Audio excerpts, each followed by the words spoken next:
Is there at this very moment a global secret brotherhood plotting to control the world? Or even worse, is the shocking plan already in motion? Have devastating weapons already been positioned around the world to cause catastrophic results? Can it be stopped?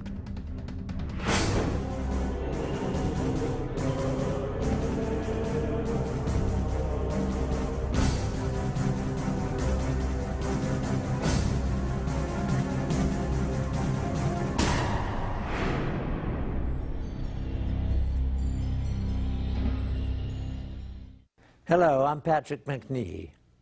The Illuminati is said to be a global secret society that has been operating for centuries. A hidden brotherhood that includes some of the world's most influential people, people of all races and religions that hold top positions in government, churches, business, education, science, medicine, military, financial, and charitable institutions. A secret fraternity whose sole purpose is to take over control of the entire world's resources, finances, and its people. If such a powerful secret society does exist, it represents the ultimate threat to the free world. In fact, it means that right now there is actually no free world at all. Some say it's preposterous, but now for the first time ever we have obtained proof that not only such a global secret organization does exist, but it has infiltrated two of the most powerful intelligence agencies in the world. What's more, weapons of mass destruction have been hidden in the USA and other countries for future use. How could this happen? To get to the truth, we must first explore the dark reaches of the world's secret societies, whose history, rituals, and very existence are shrouded in mystery. Secret societies have existed for thousands of years. They all have one thing in common: unique knowledge, which they swear by oath to keep secret. For armed with this knowledge, limited to themselves, they believe they can control others. One of the earliest secret societies still exists today, the Masons. It is believed that its origins date back to ancient Egypt, when only a select guild of stoneworkers possessed special mathematical knowledge necessary for building the pyramids.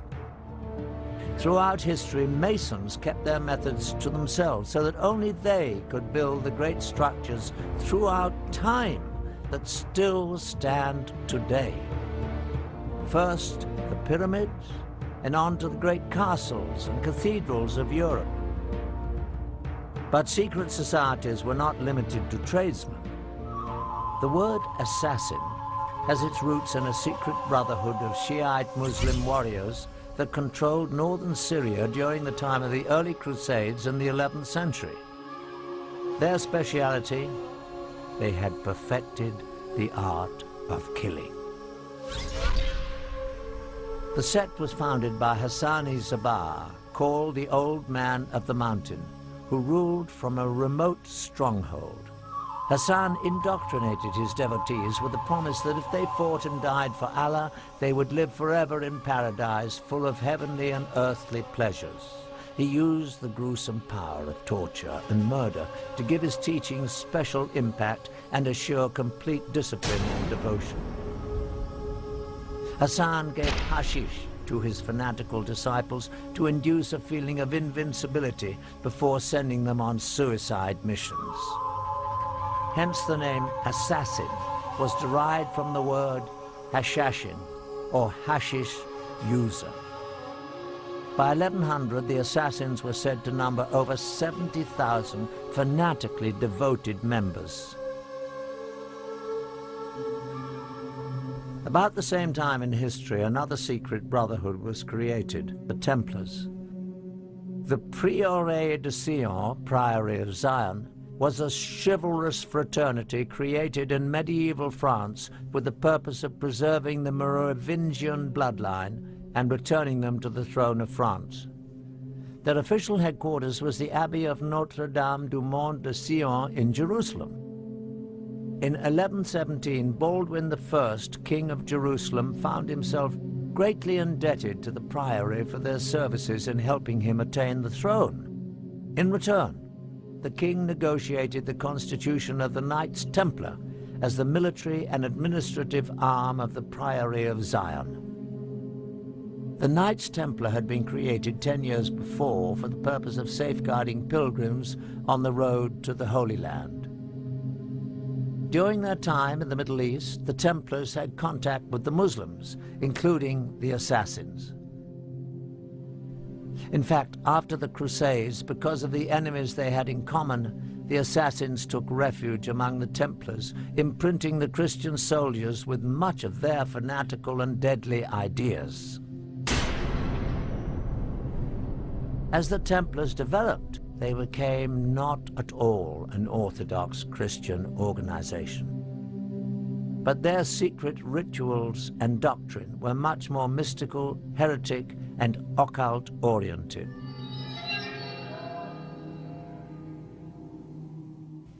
As the power of the Templars grew, the Brotherhood developed into a church within the church, handling their own banking, revoking excommunications issued by bishops, and they answered only to the Pope. Everything about the Knights Templar has at least an element of mystery about it. Right from its beginnings, it was founded just after the First Crusade, which had reopened the way between Europe and the Holy Land. And in about 1118, 9 French knights, all of whom were connected with the court of the Count of Champagne, went over to the Holy Land with this mission, they said, to protect the roads and the pilgrimage routes, to make them safe for pilgrims who would now be able to visit the holy places. Now, once they arrived in the Holy Land, there's actually no evidence they actually did anything for 9 years or so. And right from the beginning, there's something that doesn't quite connect. And there's other evidence that this mission of protecting the pilgrimage routes was actually just a cover story. They actually went there for another reason. For some reason, these 9 knights thought that there was something to be found there. There's certainly evidence that they excavated beneath the Temple Mount. Archaeologists have actually found Templar artifacts from those excavations. As it turns out, the Templars spent very little time on the roads at all. Most of their 9-year stay was spent digging out old tunnels under the Temple Mount, the original site of the biblical Temple of Solomon. What were they looking for? The temples of Solomon had long since been destroyed. Yet in times of trouble, the priests were known to have hidden religious treasures in secret underground vaults until it was safe to remove them. The Bible tells us that the Ark of the Covenant and other treasures of the temple survived several foreign invasions in this way. Perhaps the Holy Grail had survived in the labyrinth under the temple as well, waiting for man to rediscover its power. Certainly it was no accident that the knights stationed themselves in a mosque that rested on the ancient site. In fact, it was after their stay that they changed their name to the Knights of the Temple, or the Knights Templar. A monk by the name of Bernard, who later became Saint Bernard, was involved in the formation of the Templars. Saint Bernard was involved in deciphering ancient Hebrew text. Bernard, although in many ways a very worldly person, was also very spiritual. In ways that are quite odd for his time, he was very much into the feminine side of religion, very much into the Black Madonna cults of, particularly of the south of France, which are very kind of mysterious, almost pagan. He had a great veneration for the feminine, embodied in lots of ways in the Virgin Mary, which was actually quite unusual for his time, and that appears to be the thing that drove him more than anything else. St Bernard was a very learned man again for his time. Yes, he studied Hebrew texts, studied other texts as well. It could well be something that he found in there that gave these people the idea that there's something worth having in Jerusalem. It's speculative, but it's a good speculation. It seems a very logical thing. You have people studying these old documents who suddenly want to get their people to some of these old places mentioned in these documents. They're looking for something. Personally, I honestly don't know what it was they found, except that people considered it important. Nobody knows for sure. Whatever it was, nobody knows where it went. And it's a real mystery. But there's no shortage of theories, any of which could be correct. Documents, Ark of the Covenant, Holy Grail, whatever that is, but they certainly had their secret. A very old text records the find. We repaired to the secret vault and let down one of the companions as before. The sun at this time was at its meridian height, the rays of which enabled him to discover a small box or chest standing on a pedestal curiously wrought and overlaid with gold.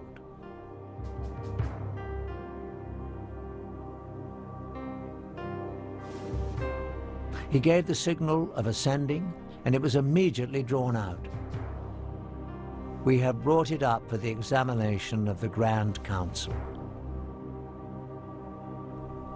Just what was in this small box that got the Templars so excited?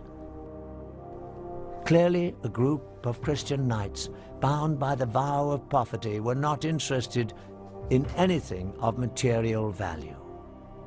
More likely, it was an object of great religious significance. To this day, we still do not know exactly what the Templars found in the secret vault. What we do know is that news of the find brought Count Hughes of Champagne, the man who bankrolled the expedition back to Jerusalem, to join his former vassals. Once there, he immediately gave up all his worldly possessions to serve under them, as one of the Knights Templar. It was after this discovery that the Grand Master of the Templars visited the Pope, and with Saint Bernard's blessing, the Order of the Knights Templar was officially recognized by the Church. All over Christendom, men rushed to join the Knights, leaving behind their families, giving over all their worldly possessions, and taking on the difficult vows of poverty and chastity.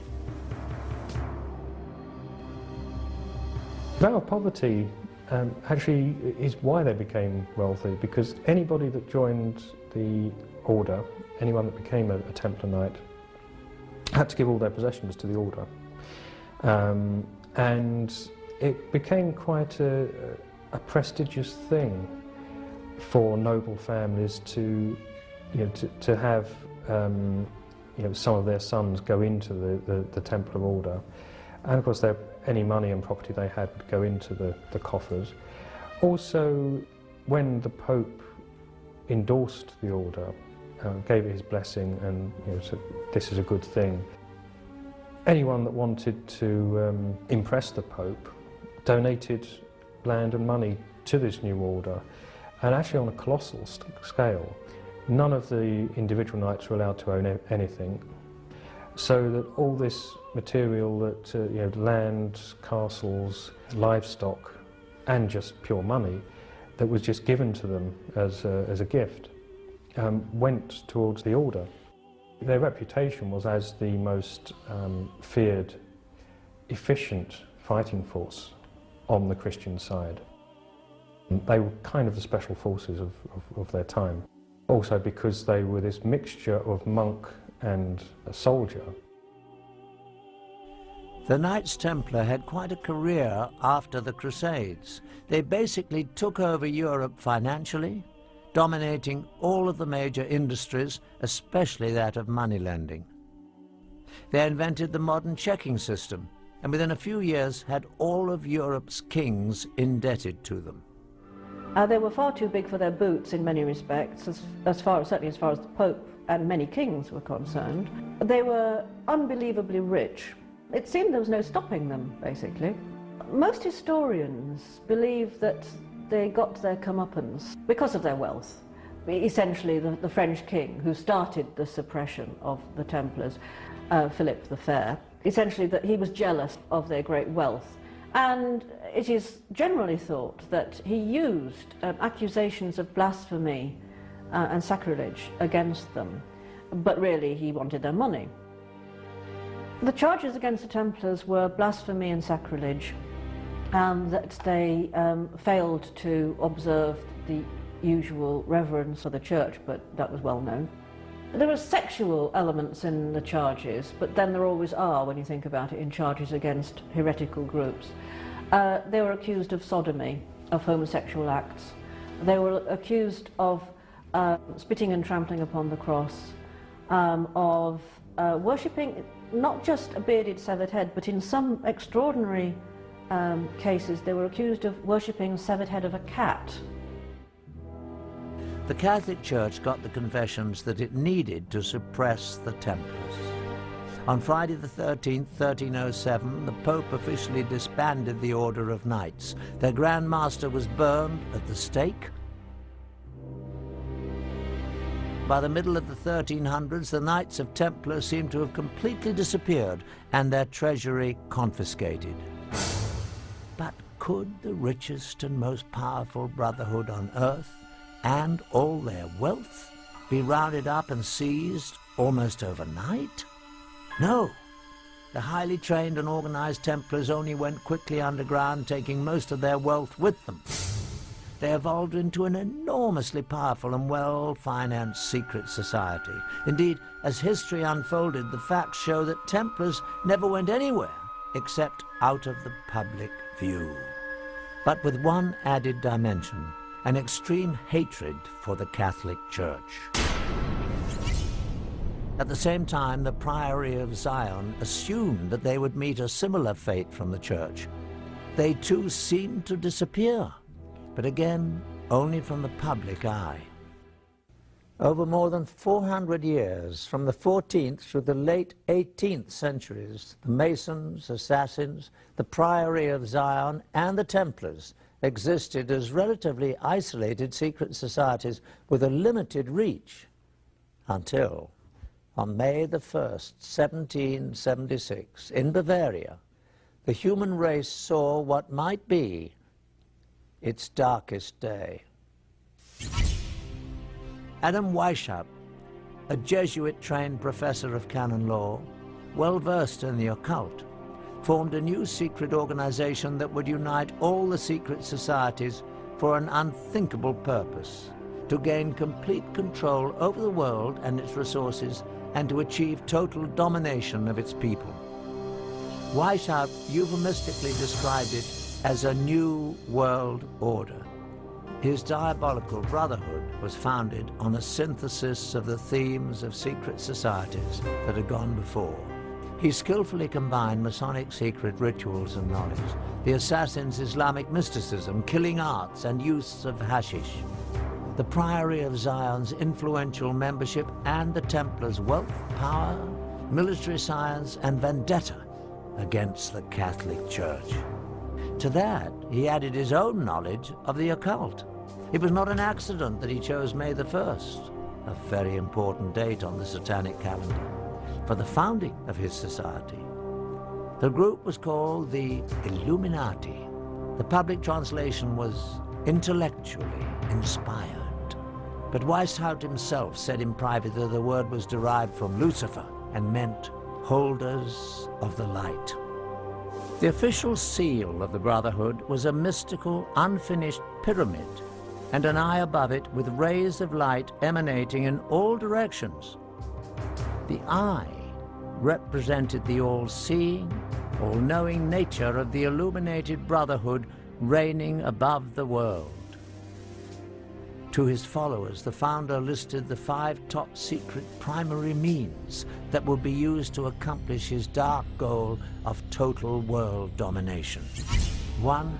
monetary and sex bribery would be used to gain control of men already in high places in the various levels of all governments and other fields of endeavor. 2. The Illuminati who were on the faculty of colleges and universities were to cultivate the best students for the cause. 3. Influential people and specially trained students under the control of the Brotherhood would be placed behind the scenes of all government, religious, and financial institutions and used as agents. 4. The secret society would develop absolute domination of the media so that all news and information could be slanted to convince the masses that a one-world government is the only solution to our many problems. 5. The final phase of the operation would employ all resources in place to initiate military coups that would overthrow all opposing governments and put the world under one global government controlled by the Illuminati. The group was originally composed of 32nd-degree Masons and used various Masonic lodges as recruiting grounds and fronts. The highest-ranking Mason to be recruited was a nobleman from North Germany, Baron Knigge, also known as Adolf Francis, a major player in the European Masonic scene. The Illuminati were extremely secretive, even identifying themselves and their chapters by assumed classical names. For examples, Weishaupt was Spartacus, Knigge was Philo, the headquarters was Eleusis, Austria was Egypt, etc. Dates were given in a sort of cryptography. Under Knigge's guidance, the ranks of the Illuminati grew to over 3,000. But so much rapid success also brought opposition. The Jesuits especially had fought the Illuminati from the first, and eventually all priests became its active enemies. The Catholic Church went on the offensive against the secret brotherhood. In fact, priests raised so much opposition that the governor of Bavaria declared the Illuminati to be an outlaw conspiracy by edict in 1784. Many Illuminati were imprisoned, and some, including Weishaupt, were forced to flee the country. Soon, not only Illuminism, but also Freemasonry was forced out of Bavaria. By the end of the 18th century, the Illuminati seemed to have completely disappeared everywhere. But the Illuminati was not really gone any more than the secret societies that preceded them. They just went underground and added one more item to their list of dark goals: infiltrate and bring down the Catholic religion. When we look around the world today, what do we see of the secret societies? Masonic chapters exist in the open all around the globe as a mainstream organization. The Order of Knights Templar today exists as the top-ranking Masonic organization in the York Rite of Freemasonry. What goes on inside Masonic halls is still relatively secret. Probably known only to their upper echelon members are the dark rituals, goals, and the vendetta against the Catholic Church. The Masons and Templars have very effectively integrated themselves into the world's most respected societies. To a lesser degree, the assassins have appeared publicly periodically throughout history. In the early 1800s, they were visible in India, as they came under the direction of the Aga Khan, who they believed possessed divine powers. In the latter 1800s, the Aga Khan brought them to Afghanistan, where they developed a lasting relationship with the British. Later, the Aga Khan's descendants further infiltrated Western culture. One prominent example was when Prince Ali Aga Khan, grandson of Aga Khan II, married American actress Rita Hayworth. Are the assassins, as a secret murderous order, now a thing of the past? The bloodshed occurring today at the hands of Islamic extremists would say the assassins are alive and well. The Priory of Zion also continues to this day. In fact, it has been reported that a number of illustrious figures in history have served as the Priory's Grand Masters, and there is corroborating evidence. In 1975, a discovery was made in a Parisian library. Parchments were found called Le Dossier Le Carré. These documents indeed reveal that some of the secret members were Leonardo da Vinci, Victor Hugo, and Sir Isaac Newton. The Priory has been credited by some with the creation of the European Union. Former President of France, François Mitterrand, was believed to be a member of the Priory, and many other powerful people. As for the Merovingian bloodline the Scions were pledged to protect, it continues on. Through incestuous intermarriage, most of the royal families of Europe can claim Merovingian descent. And it is said that from these royal families have come all 44 of the United States presidents. These connections around the world through the Priory of Zion provided the Illuminati with the means to influence politics and power around the globe. But what about the most secret society of them all? Adam Weishaupt's Illuminati, the brotherhood that vowed to bring all the other secret societies together to control the world. Is it still actively pursuing its diabolical plan of world domination? Indeed, shocking new facts that we have uncovered reveal that it is stronger than ever today. Studying a top-secret society is much like studying the current of a lake. The ripples on the surface give us clues to know what is going on in the darkness below. The Illuminati's grand plan required that it infiltrate the governments of all countries around the world. In our extensive investigation, we focused on just one target, the former Soviet Union, to see how it was manipulated by the Illuminati. An effective way to gain control of a government would be to penetrate its intelligence structures. Newly released information from the files of the KGB provides some unprecedented insight. Now that the Cold War is over, some highly classified information is being smuggled out of carefully guarded vaults in what used to be the Soviet Union. With the change to a market economy here, many items never before available to Russians are finding their way to the black market. They say that everything is for sale in the new Russia, including state secrets and the spies who kept them. After the collapse of the Soviet Union came the dissolving of the KGB. The new government formed its own new security and intelligence agencies, employing many of the old KGB personnel, but leaving many without jobs.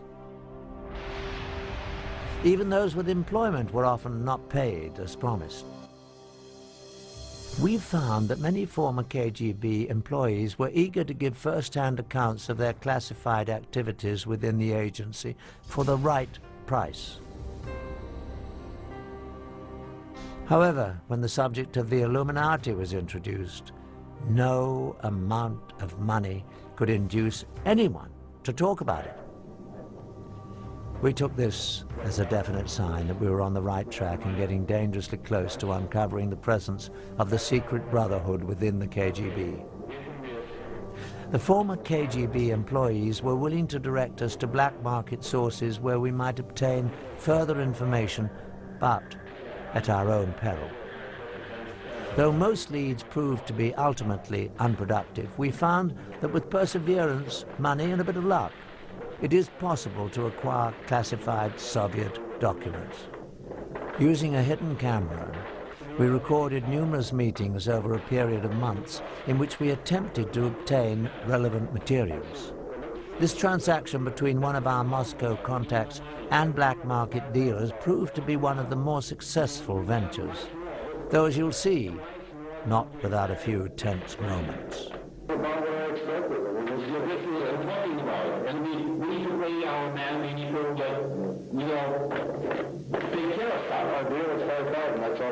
Okay, so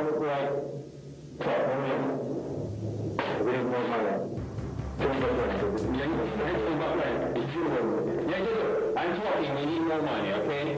Like, we can get, okay, let's do that. Like, give us 5,000, that's okay, and the rest you can be, like, tomorrow, the next day, like, whatever. 5,000 is the deal, that's it, I can't do that. This is all I have. Okay, so we'll take 200 and all that. Hey, run him up! Finally safe from the black market dealers, within some of these documents we found corroboration for the most valuable piece of information related to us by the ex-KGB agents. Just as we had been told, indeed, the KGB carefully recorded their activities in documents, films, and tapes. And these were kept in storage in a holding facility beneath the KGB headquarters under the highest security. These were probably the most sensitive records possessed by the agency, for they would illuminate in graphic detail the most intimate activities of the KGB and possibly the connection to the Illuminati. The documents we purchased from the black market dealers represented a major breakthrough.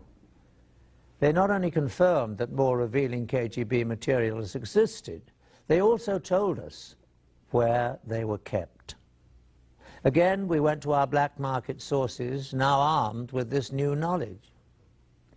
We believed that with the demise of the KGB, most of the safeguards protecting its records would be gone. Someone out there must have the knowledge and access to be able to supply them to us for a price. Over the course of the next 5 months, we employed our sources to try to obtain specifically these top-secret records of the KGB. This transaction between one of our Moscow contacts, an interpreter, and a local black market dealer yielded astonishing results. The location of this meeting is a textile factory in the Zakorniki district of Moscow. This is the office of the Russian entrepreneur who owns the plant and uses it for both legitimate and illegal business. After introductions and some initial small talk, the dealer is asked whether the KGB materials are on the premises.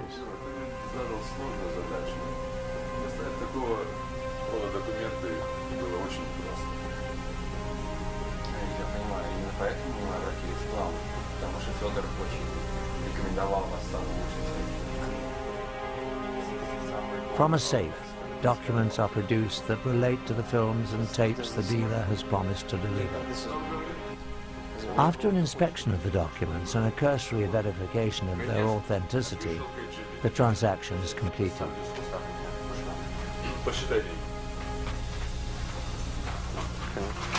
Okay, well, thank you. Спасибо. Пожалуйста. Nice to meet you. Дмитрий Сергеевич, спасибо за вашу работу. Money changes hands, and the tense group is led to another office where the films and tapes are said to be stored.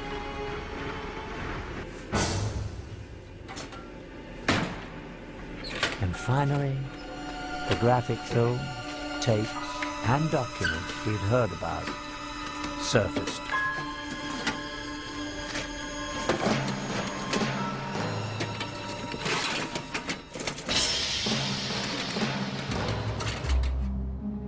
In a startling revelation within the classified documents we obtained, we find proof that the Illuminati infiltrated the Soviet Union and the KGB. These communiques between two high-level KGB agents actually refer to the original illuminated one, Adam Weishaupt, by name. They go on to allude to a connection with two past rulers of Russia, Joseph Stalin and Nikita Khrushchev. Our mission to place agents within the walls of the Vatican is a goal that the founder Weishaupt talked about 200 years ago. It is something that has been attempted through the years by both Stalin and Khrushchev with no success, but I believe we can finally do it this time. What's more, in the lab, our investigators made an alarming discovery. A magnified view reveals that an unnoticeable dot, the period at the end of the final sentence on the page, is actually a seal. It is the unfinished pyramid with an eye and triangle above it. The official insignia of the Illuminati, a marking used by the secret society since its creation in 1776. The KGB was determined to infiltrate the Vatican. Why would this, of all places, be of such critical interest to the Russians? The answer is simple. The Russians would have no interest in the Vatican, but the Illuminati would. Not only would it further the vendetta against the Catholics, but it would be important for the greater purpose of gaining control of the world. The Vatican may be the most powerful force on the planet for influencing people. Policies dictated by the Vatican affect 1 billion people spread across the globe on every continent, in comparison to less than 300 million under the direct influence of the US or the former USSR. Reigning at the top of this vast empire of followers is one man, the Pope, whose words and wishes are considered by his followers to have divine inspiration. No other person on earth has such extraordinary power and influence. The Illuminati would have a great interest in exerting whatever influence they could on the Pope and his advisors. The KGB had a staff of agents permanently assigned to Rome, but the Vatican City exists as a very closed world, an officially recognized independent state with its own government. In effect, it is a sovereign state existing within the city of Rome. Surveillance of it from the outside is very incomplete. From more secret KGB documents we have obtained, we learn that in 1972, the Illuminati, using the people they had in the KGB, formulated a bold plan to position one of their people within the walls of the Vatican. Again, the period at the end of the final sentence on the document is actually the miniature pyramid and eye, the official insignia of the Illuminati. At last, the secret brotherhood could begin to control the Catholic Church from the inside.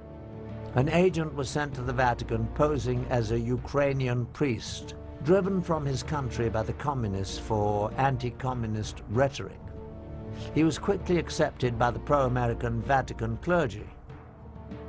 After only a few months, he achieved his primary objective, gaining the confidence of the office of Cardinal Vilo, the Secretary of State of Pope Paul VI. In this exclusive KGB film footage we obtained, on the right is the agent posing as a priest. On the left is the chief assistant to Cardinal Vilo. Devo tornare all'ufficio, devo fare cose lì e tutto il resto. Ok, spero che... Ecco che arriva. Buongiorno. The third man is actually another KGB agent, no doubt placed in the organization by the Illuminati. He is also seeking to gain access to the Cardinal. Sì, questo va bene. Bene, bene, molto bene. Bravo, bravo, fatto il show. Abbiamo la sua collaborazione. Sì, sì. Bene, bene. Faremo molta considerazione di questo. Sappiamo quanto importante è per noi questa collaborazione. When Vilo's assistant is sent on his customary monthly trip to Milan, the KGB installs a camera in his hotel room. In typical KGB fashion, the priest is about to be set up to be blackmailed to assure his continued cooperation. Over several days, a woman becomes friendly with him and gains his trust.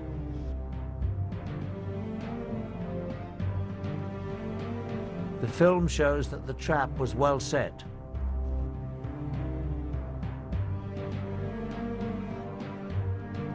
One night, the woman comes to his room to take him to a dinner meeting.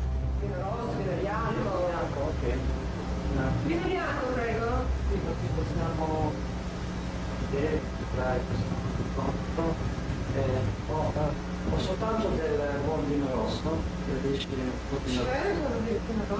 bene. While he is briefly away pouring drinks, she takes off her blouse.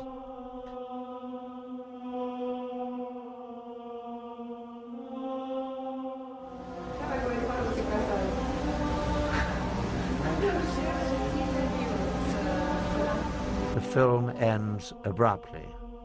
But no matter what the outcome of the encounter was, the brief shot of this priest with a half-dressed woman in his room is damaging enough to guarantee his future assistance in the surveillance of Vilo's activities.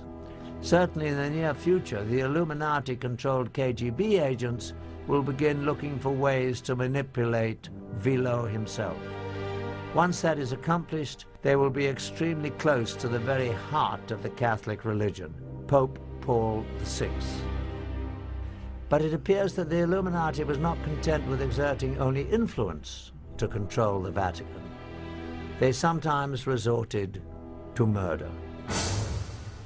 Since the founding of the Illuminati, a number of officials have died at the Vatican under highly suspicious circumstances, including 3 popes. In each case, the death of the official was timed so as to have a great political significance, the telltale mark of the secret brotherhood influencing world politics for their benefit. In 1939, Pope Pius XI was poised to release a statement condemning both the Nazis and the fascists, groups doing the kind of evil that the Illuminati would be behind. But before he could make the public statement, he suddenly died. A close assistant, Cardinal Tisserand, was heard to repeat again and again in French, "They have assassinated him! They have assassinated him!" His body was quickly embalmed, making an autopsy and proof of cause of death impossible. In 1978, it seemed the secret brotherhood might again be using murder to manipulate the papacy. Paul VI suddenly died. Admittedly, he was frail, but the sudden worsening of his condition seemed all too convenient to many observers. However, this time, the Illuminati architects got a result they probably were not expecting: a pope who would be at odds with them, John Paul I. Almost immediately after he took office, the new pope showed a great deal of independence. It seemed that John Paul had a special distaste for the corruption he had seen was rampant in the Vatican's finances. While he was the Cardinal of Venice, the Venetian Catholic Bank was sold in a secret deal to the Vatican Bank for a greatly undervalued amount. Profits reaped by a few were estimated at more than $70 million, but the losses to the Venetians were great. The clergy of Venice even lost their pension funds. Instrumental in the deal were bankers Roberto Calvi, his mentor, Sindona, and the director of the Vatican Bank, Bishop Marcinkus. After John Paul became Pope, these 3 were still in charge of investing much of the Church's money. In his new position, the pontiff had the power to investigate them and publicly bring out the facts. Altogether, he was poised to uncover illegal dealings that involved almost $1 billion. This would be a serious blow to the Illuminati, who were certainly behind the criminal financial dealings. The danger to the Pope became shockingly clear one day at a private meeting between John Paul and a Russian Orthodox Archbishop, Nikodim. As the meeting began, coffee was poured. Nikodim took the first sip and almost immediately collapsed to the floor and died. His face was very contorted in a horrible and unnatural grimace, as if the death was very painful. The stunned Pope carefully put down his own cup before he sipped. Certainly it came to his mind that the coffee must have been laced with poison that was meant for him. The official doctor, however, quickly proclaimed that the Archbishop had died from what had become the standard cause for deaths at the Vatican, a massive coronary. All the facts surrounding the mysterious death of the Russian Archbishop Nikodim pointed toward an assassination attempt and a cover-up. The Russian's body was embalmed very quickly after his death, without a prior complete medical examination. After the embalming, it would be impossible to perform an accurate autopsy to determine the cause of death, particularly if it involved poison. Also, the coffee the Archbishop drank was never collected for analysis, and no forensic investigation was ever carried out. Although the proof was gone, to many it was clear that the Pope had narrowly escaped being murdered only 10 days after he was elected. The experience proved so frightening that John Paul called a secret meeting with his top 4 cardinals to discuss the situation. The meeting took place on September the 28th, 1978. Only the 4 cardinals and the Pope were in the room. To this day, it is not known exactly what was said, but afterwards, the Pope was moved to take action. He ended the term of Cardinal Vilo as Secretary of State. This was the same Cardinal Vilo whose assistant had been blackmailed in the KGB films taken in 1972. Over the 6 years, this cardinal must have also been drawn into the Illuminati's web. Removing him meant that the Pope had uncovered at least part of the dark secret. But even John Paul could not avoid his fate at the hands of the Illuminati.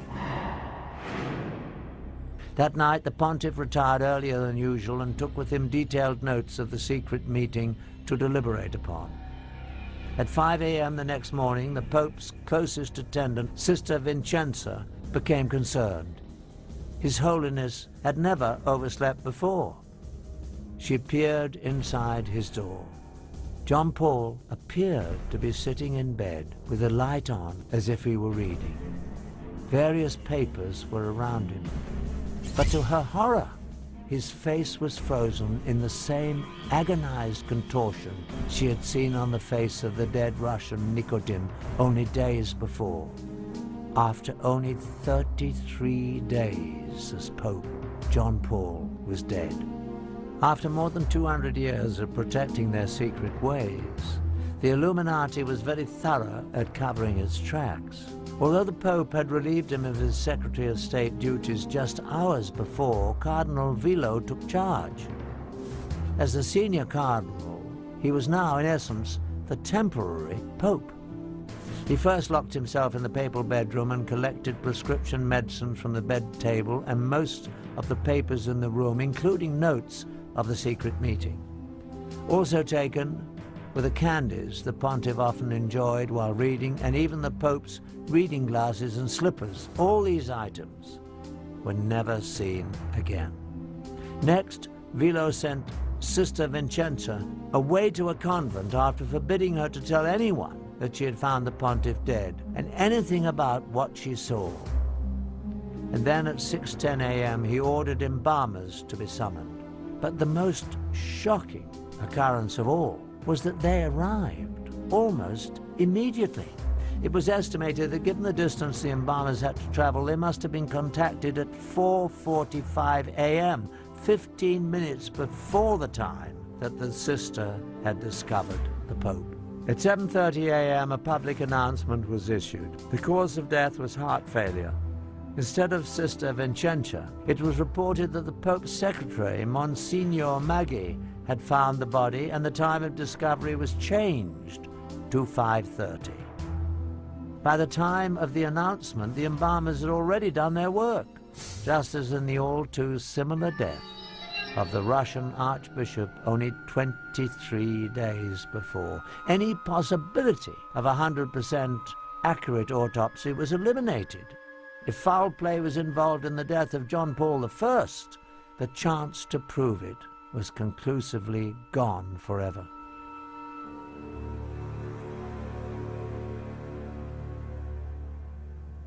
Ten days after John Paul's funeral, Cardinal Vilo assembled the conclave to elect a successor. The official electing body includes 111 cardinals. Once sequestered in the Sistine Chapel, the cardinals must invoke the power of the Holy Ghost to guide them to their decision. But in truth, the principal candidates for Pope are not determined behind the closed doors of the conclave. These decisions are made in the elegant restaurants of Rome, where the most powerful cardinals meet for their dinners and lunches. When the cardinals finally entered the Sistine Chapel for the closed-door session Sunday morning, October the 15th, 1978, it became the scene of a theater of political manipulation on all levels, from promises whispered between cardinals to heated debates, with each ballot tensions elevated. After the 8th ballot, white smoke billowed up from the Vatican, signaling that a new pope had been elected. It also signaled a staggering defeat for the KGB and the Illuminati. The new pontiff was a staunchly anti-communist Pole, John Paul II. But the Illuminati does not accept defeat easily. On May the 13th, 1981, Mehmet Ali Agca, a man wanted in Turkey for murder, stood outside the Vatican Basilica in the crowd waiting for the Pope to ride through. According to Ali Agca's own account, John Paul came out of the Vatican about 5 p.m. in a white Jeep.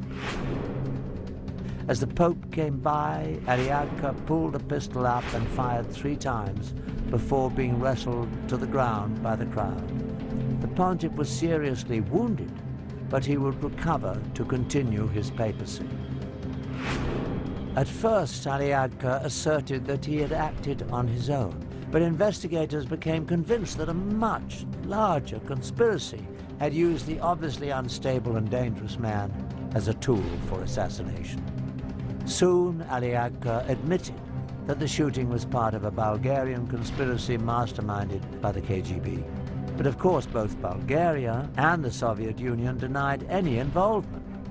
When the jury announced Ali Agca's conviction and life sentence, he seemed shocked that he'd been left to bear the responsibility for the crime alone. Then he began laying out the precise details of the conspiracy to Italian investigators, naming all those involved. On November the 25th, 1982, Serge Ivanov Antonov, an employee of the Bulgarian National Airline, was arrested in Rome and charged with involvement in the assassination attempt. Soon, the list widened to include 3 other Bulgarians and 4 Turks. In July 1983, as Agca was being transported to another facility, the world saw him publicly admit the KGB connection, as he shouted to reporters that the KGB and Bulgarian intelligence services were involved. Later, he explained that he had been trained in Bulgaria and Syria by KGB experts in international terrorism. He also admitted that Antonov was an accomplice along with 2 Bulgarian embassy employees. In 1984, Italian judge Lario Martella was convinced that the KGB and the Bulgarian Secret Service were involved in the assassination attempt on Pope John Paul II. The judge released this finding based on the following facts. Agca used a perfectly forged passport to enable his entrance into Italy, something available only from highly sophisticated sources. He also had enough money to allow him to stay for extended periods in Bulgaria, Switzerland, and several other European countries. There was evidence that he received substantial assistance in his activities in Italy leading up to the assassination attempt. In spring, the trial of 8 men accused of conspiring to kill the Pope convened, and the facts began to emerge. During the trial, several Turkish defendants testified that they aided Agca in his travels from Turkey through Bulgaria to Italy. Another said he'd made payments to Agca from the Bulgarians on trial. One admitted delivering the assassination weapon to Agca in a Milan restaurant. By the 1980s, after 2 centuries of positioning their people in high places, the Illuminati had apparently gained control of the Italian courts. In the end, to the amazement of most observers, the Italian court found that there was insufficient evidence to convict the conspirators. The Agca case not only illustrated that the secret brotherhood had compromised the Italian judicial system, it also showed that the Illuminati had reached the very top of the KGB. In 1990, Viktor Ivanovich Shemov, a KGB major, who defected to the US, made a shocking admission. Before he escaped from Russia in 1980, he received an order to obtain all the information possible how to get physically close to the Pope. The order was signed by Yuri Andropov himself, at the time the head of the KGB, the same Yuri Andropov who would only a few years later become the head of the Soviet Union. The Illuminati's final step to domination called for military coups around the world to seize power in order to create one global government controlled by them. To accomplish this, they would use the huge surplus of catastrophic weapons stockpiled in the USSR to threaten the entire world. Although the KGB was the most well-known, it was not the only espionage entity run by the former USSR. Another agency just as massive but even more secret than the KGB was the GRU, carrying out military intelligence.